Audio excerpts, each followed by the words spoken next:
And you are on deck. Slam for your die. Who are you sending up? Emily Eastman, please go up to the stage.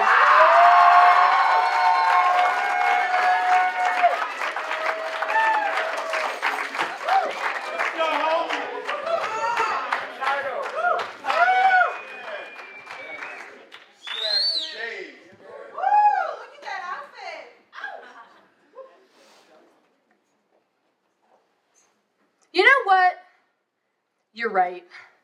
This whole gay thing, I'm really doing it for attention.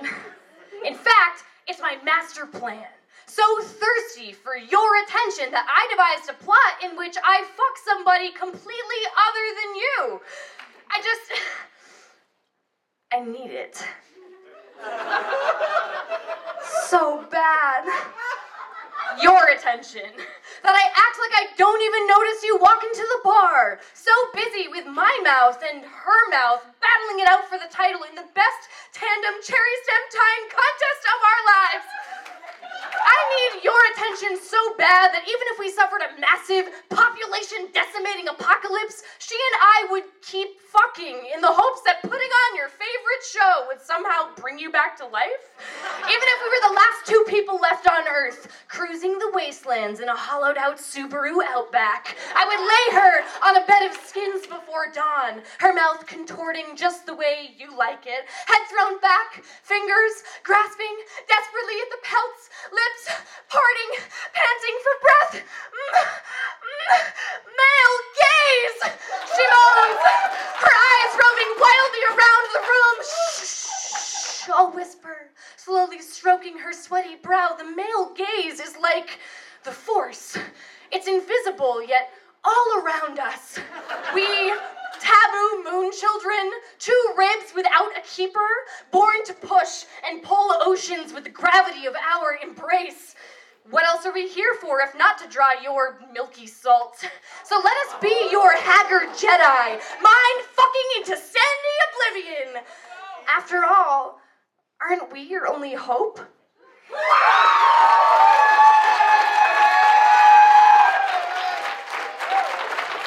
Thank you, Emily. I'm going to take a quick moment while the judges are doing their thing to admit that I lied. I made a mistake. The person who is on, or the team who is on deck is actually Lizard Lounge, it's not Northampton. Sorry, friends. But who's going to be on deck for the next round is Providence, but Lizard, you're up next. All right, judges. That was a lot of time. That was like a lot of time. So let's, one more. Come on. There we go. All right. So from low to high, we have an 8.5. We have an 8.8. We have a 9.2, a 9.7, and a 10. It's going to be a 27.7 for Slam for your die. Let's hear it for that poet. So on deck, I am sure of this, is Providence. Upcoming is Lizard. Who are you sending? Lexi White. Lexi White, please come up.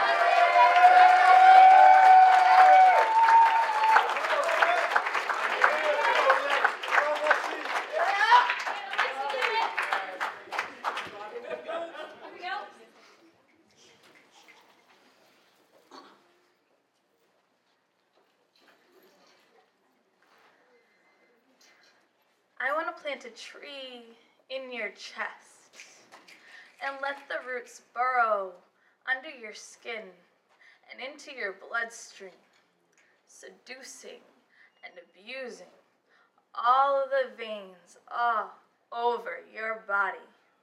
And at the center is your heart, slowly being crushed by the grip. I want to take a vial of fire ants, hold them up to your ear, and slowly, so slowly, dump each tiny bug into the canal, and I hope they scatter all over your brain, crawling up the stem, charring the cerebellum, biting the temporal lobe. I want to perform an amateur acupuncture procedure on you. Needles digging into every crevice of your body, in between your fingers and behind your knees. Needles sticking out of every joint so you wince when you bend your elbows. I want to haunt you Stephen King style. Bringing your precious Camaro to life with you behind the wheel. I'll run you into an intersection with an 18-wheeler in the oncoming traffic, but I won't let you die. Instead, I'll let you live with every bone in your body broken. I want your chest to ache like mine.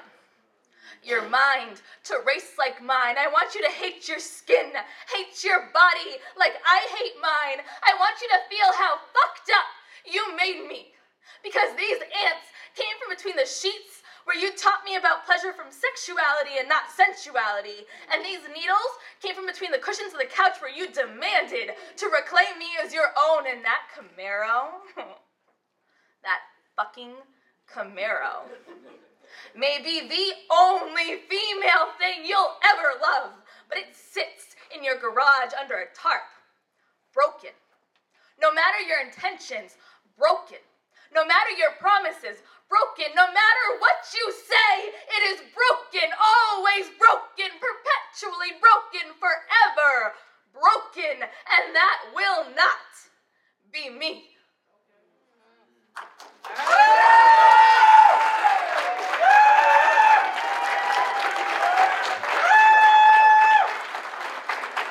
Thank you, Lex. All right, friends.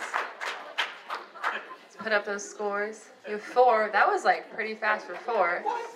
And 5. Wow. Okay, awesome. Cool. All right. So from low to high for Lizard Lounge, we have an 8.4, a 9.1, a 9.1, a 9.2, and a 9.5. Let's give it up.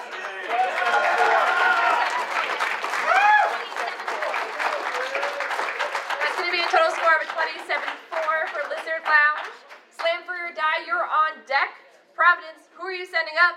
Astrid. Astrid, please go up to the stage.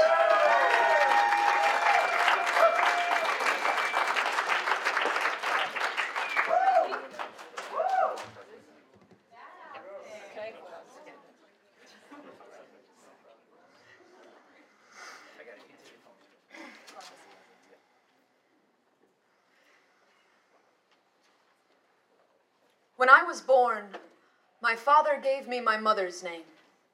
Heavy at first, as if each letter were hewn from mountain rock, it was an odd thing of odd sound my peers thought fun to poke and prod. They didn't realize. They didn't know. The Norse, or as you may know them, the Vikings, handed down names like heirlooms, syllables bequeathed like amulets carrying the attributes of ancestors. It was hoped a child would absorb the meaning those words represented.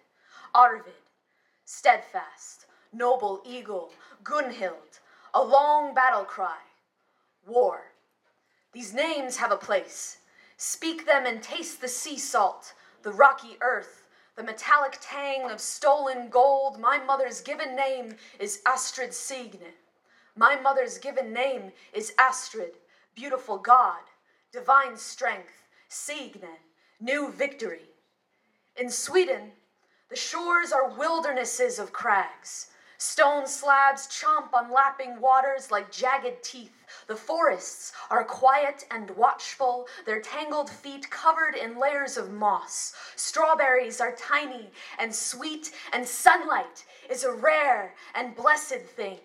She grew there with a sister and a brother. The language they spoke whispers still. I see her looking for that place sometimes, out the window.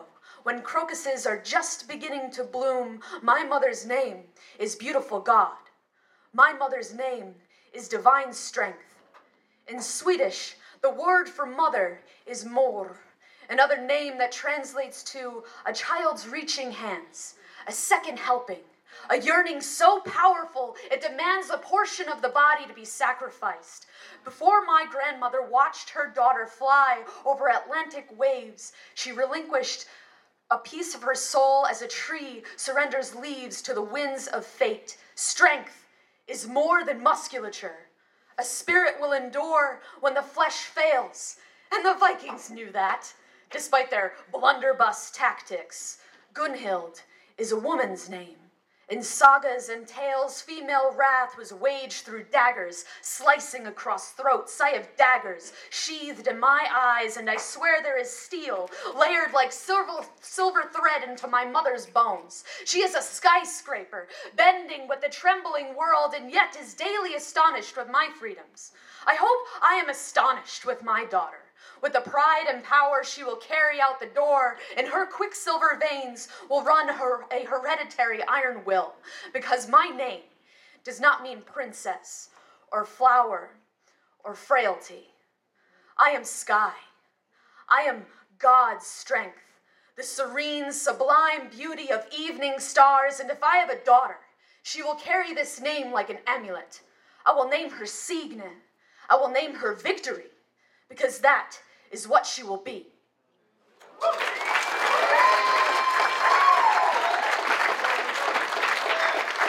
Thank you, Astrid. All right, judges, you tabulate those scores real quick. Here we go. All right, so from low to high, we have a 7.8. We have an 8.0. We have an 8.2. We have an 8.9. And we have a 9.0. Can we, real quick, say, fuck linear time? Wow, that sounds really good to get an audience to just do a thing. So that's going to be a 24-6 for Providence.